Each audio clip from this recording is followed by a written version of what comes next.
I talk to my wife about a lot, man. It's like turning that on and repenting for 37 years of being a fucking, oh, sorry, swearing, being just a degenerate human being Yeah. living.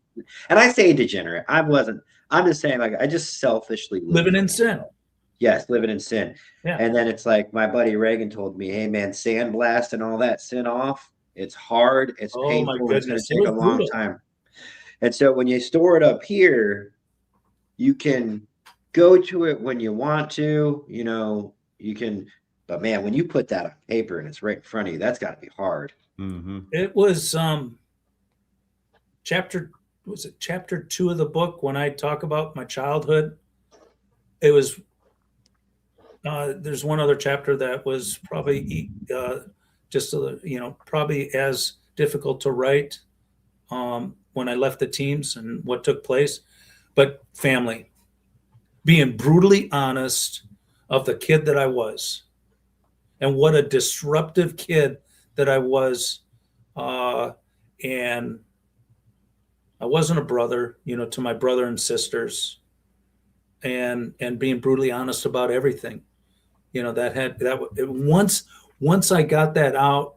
You talk about a weight being taken off your shoulders, and God says in Roman and in John 8, the truth will set you free. And I was brutally honest about everything. I was tired of hiding behind a mask. And everybody, oh, you're a Navy SEAL. No, I'm a born again believer that had the fortunate opportunity to go through and become a SEAL.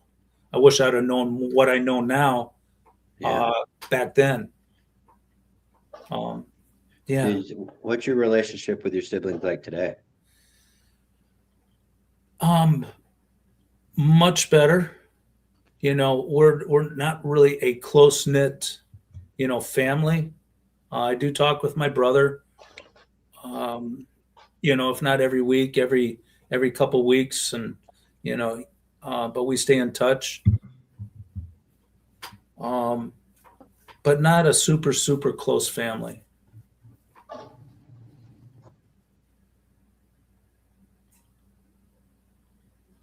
What about do you want to hit on some of the alcohol stuff? Because I've got a really good verse, Fred. I mean, we don't have to spend a lot of time in it, but I feel like that's a subject that needs more attention. That's obviously one I can relate to, and I feel like that's a thing that affects a lot of men, especially men that have served. Do you mind sharing? Well, I'll tell you what. I'll read the verse real quick, and then if you wouldn't mind, maybe doing this like just a quick overview of your experience with alcohol, if you're cool with that.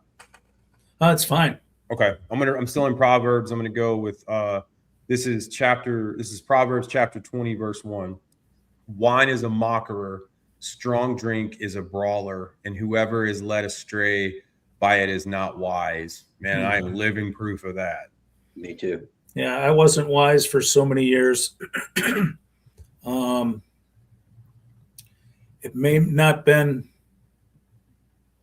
when we go out, we drink.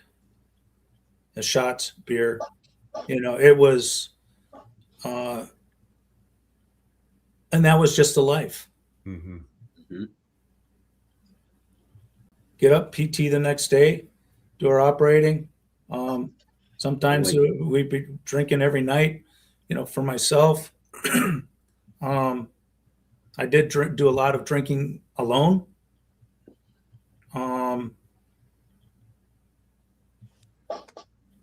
But it is a great disruptor. It's a deceiver.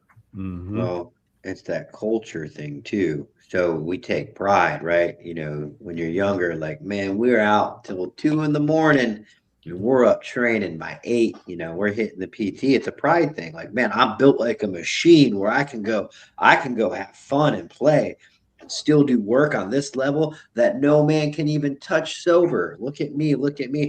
And then, for me, I just did 4 years. I did 4 years in the military. I got out, and that you get out of the military, and not to sound cliche or stereotypical, but the rest of the world doesn't work like that. And I remember, man, when I was going to SWAT prep, right? It's a big deal at the agency I worked for. When I joined the SWAT team, out of 2,000 police officers that worked there, 12 tried out and only 4 made it. And I was one of the 4. But prepping for that at the beginning of the year, it was sanctioned by the agency. So they were just trying to like give, they're having a retention problem, most likely a recruiting problem. So they were trying to say like, hey guys, this is what you need to do to train. So that I went and as I left that morning around 10 a.m. is when they did it. I counted 16, 17, 18 bottles of beer. And I went and did SWAT prep. And I will never forget looking at that and going, I'm going to SWAT prep. And for some reason, I feel good that I can do that and this. And I was like, something's got to change. It's crazy. No, I tell you what, in the Philippines, staying up till 4 a.m. and then, PT the next morning at 6. So you maybe get, hour and a half, Yeah. Sleep, and then running PT and, whatever. It was just a lifestyle. Didn't even think anything of it. Well, and I don't know about this generation coming up, but I know right before I joined the Navy, I started running marathons to train for buds. And I ran my first half marathon. I was still drunk. I stayed up all night and I ran the thing and I thought, well, I'm mentally tough enough now because I can run a half. Well, it was not the case at all, but I still ran it. But that's how foolish I was. Yeah. As a 20-something-year-old dude thinking, man, I can run a half marathon drunk. I can do anything. Like, well, no, it's not. That's not how it works, man. But that's what I thought back then. Yeah. Imagine how I could do without drinking. Well, and I had a friend at the time that was older than me, and he pulled me aside one day and he said, Steve, if you quit drinking, you could be a world-class runner. And I was like, whatever, dude. Like, I'm in my 20s. I'm not going to quit drinking because I read all the books, man. I read Rogue Warrior. I read, I was like, I'm going to loot, drink, and fight and, everything else. But I did talk with, a friend that retired out of Team 6, and he said the guys that they're getting in there now are like tremendous athletes. Nobody drinks, like they hardly drink anymore. They're just physical specimens, like scholars, like super smart.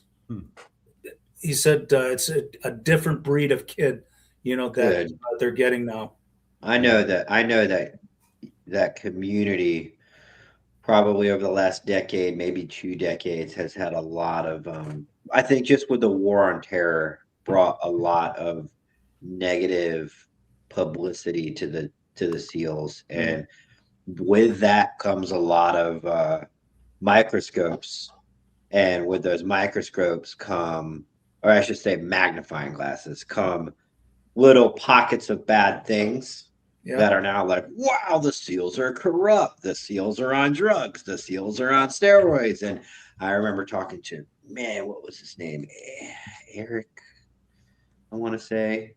So he's been retired for a long time, and he made it like his life's mission to straighten out the community. And but yeah, he was like, there was just too much that the community had grown an ego, not just the individuals at this point. It was like an untouchable community. And so I'm from glad, the bar fights, everything. Yeah. Like, and I'm glad we went. It's cool that they're trying to the next generation to kind of, because once you get that embedded with something, you almost can't get rid of it. You have to start the process of bringing in the new and not changing traditions by any means, but changing mindsets and changing, because if you're in the SEALs for 15 years and like, hey, we're changing our mindset, we're doing it this way now.